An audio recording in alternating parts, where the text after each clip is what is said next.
Guys, magandang araw. Ito pala yung last episode ng ginawa ko sa Christmas special namin. Kaming mga magkakasama sa isang bahay. Gumawa kami ng Christmas special. So, 5 episodes. Kung napanood nyo, maraming salamat. Ito talaga yung nararamdaman namin dito sa abroad. Kung papaano yung December namin. So, sana magustuhan nyo. Sana matapos nyo. Maraming salamat. At sa pamilya po ng mga kasama ko sa bahay, pasensya na kayo. Hindi ko po ito plinano. Sadyang isang araw, bigla na lang namin naisip na maganda pala itong ganito. Alam nyo, napakasarap sa pakiramdam na mailabas yung mga ganitong sentimento ng bawat isa. Alam nyo na parang nakapag-release ka ng isang mabigat na bagay. Ito yung mga karaniwang hindi sinasabi ng mga OFW o ng kahit sino, kahit dyan sa inyo sa Pilipinas, hindi nyo masasabi yung ganitong mga bagay araw-araw at hindi nyo mai-express yung ganitong mga bagay lagi.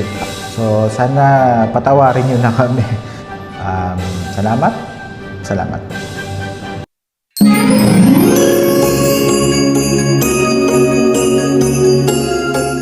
Anong message mo sa pamilya mo ngayong Pasko?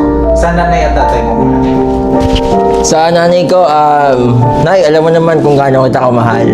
Hindi ko man mapakita, hindi ko man masabi sa'yo. Nasasabi ko naman, pero hindi ko man mapakita. Alam mo naman, sana nararamdaman mo na mahal kita. Sa tatay ko naman, ganyan din. Hindi kami masyadong close ng tatay ko, pero kahit pa paano naman, napalaki naman ako ng ayos para magkaroon ng respeto sa magulang. Na nanay mo pa din, tatay mo pa din naman yun. So, gusto ko lang sa kanila na wish ko lang na good health. Yan, importante kasi gusto ko pa silang mahabang mabuhay. Gusto ko pa makita nila yung anak ko kasi wala pa akong anak eh. Yun lang. Sa kapatid mo? Sa kapatid ko yun, alam niya kung gaano ko siya kamahal. Yun talaga, yung mga hindi ko nakuha nung bata ako. Basta kaya ko yung bigay sa kanya, bibigay ko. Kaya love na love ko yung kapatid ko niya. Kay Army? Kay Army, syempre, yan ang baby girl ko. Lahat ng gusto ng baby ko, ibibigay ko. Hanggat magkasama kami, hindi ko siya iiwan. Sa nanay at tatay ko, sana maging yung mahaba pang magiging buhay nila. Kasi sila ang, nung nadapa ako, bumangon. Di ba alam niyo yan, naikwento ko lang sa inyo, no? Madaming beses na akong nadapa. Pero sila yung mga magulang-ulang talaga ang parang tumulong sa akin bumangon, para makabangon. Sana humaba pa yung buhay nila para maalagaan pa nila yung mga anak ko habang wala ako, habang nandito ako. Sa mga anak mo, Tijay? Sana mapatawad sana nila ako dahil hindi ko sila nabigyan ng buong pamilya. Yun, sana, makapagtapos sila ng pag-aaral. At matawad sana nila ako. Alam kong malalaki na sila eh. Nararamdaman na nila, lalo na yung pangalay ko, yung pangalawa. Ramdam na nila yung pero hindi lang nila sinasabi. Pero nararamdaman ko rin yun. Sana pagdating ng panahon na maintindihan din nila ako barang araw. Thank you, Ate Jay. Thank you. Salamat.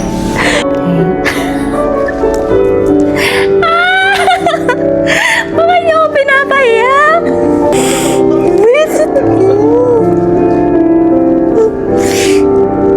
Visit! Ngayong Christmas. Sa totoo lang, gusto ko silang makasama ngayong Christmas. Kaso mo, lalo may pinagdadaanan ako. Kung pwede lang, umuwi na lang ako eh. Kasi pag may problema ka, unang-una mong marirealize, mas gusto mong kasama yung family mo. Kasi yung kaibigan, oo, nandyan lang yan. Pero iba kasi pag may kaibigan. Sinasabi nila na mahirap sa Pinas, pero pagkasama mo sa yung pamilya mo sa Pinas, pag Pasko, kahit konting handa mo lang, iba pa rin yung presence ng, na kasama mo sila. Lalo na may problema ka. Yun yun.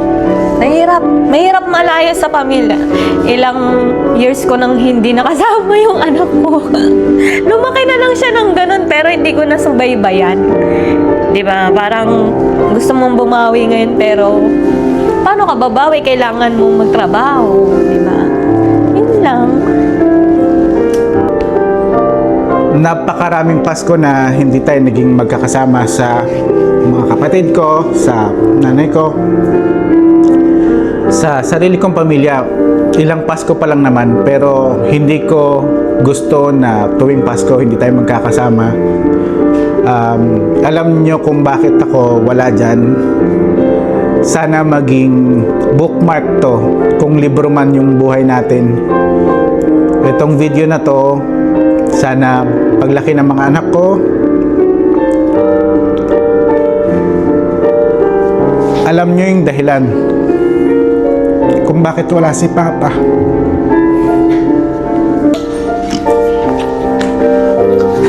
Sana happy lang sila kahit hindi kompleto yung family. Na maramdaman pa rin nila na kasama nila kami kahit malayo kami sa kanila. Yun lang.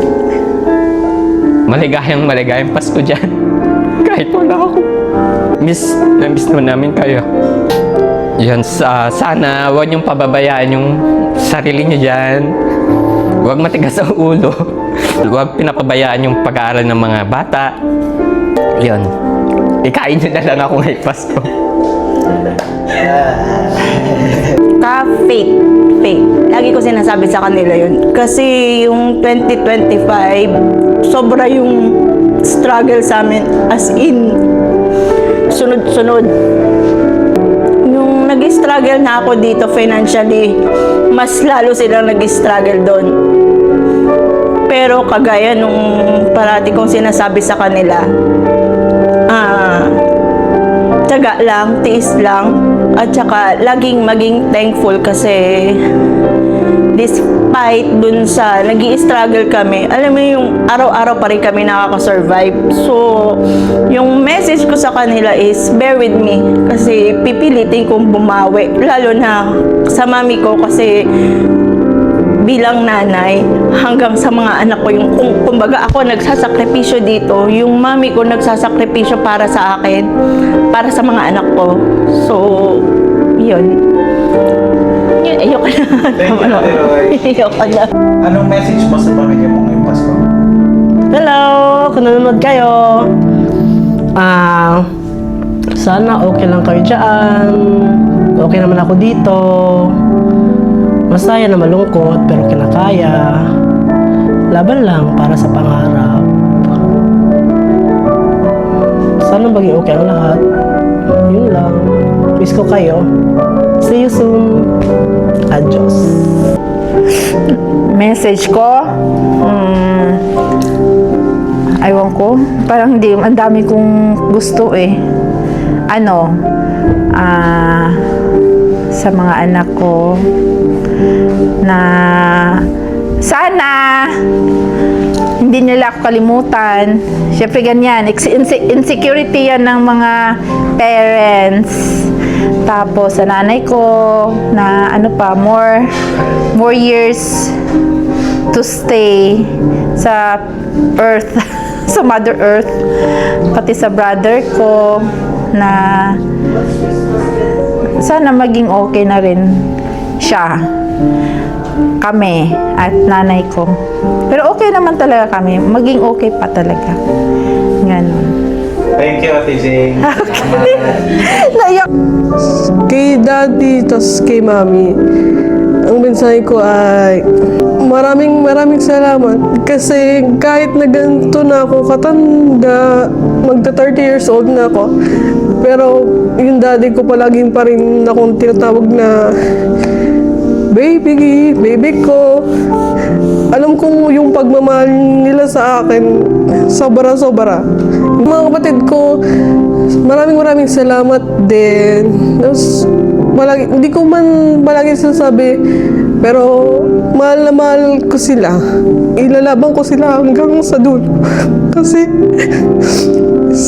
sabi nga ng nanay at tatay ko, iwan man ako ng lahat or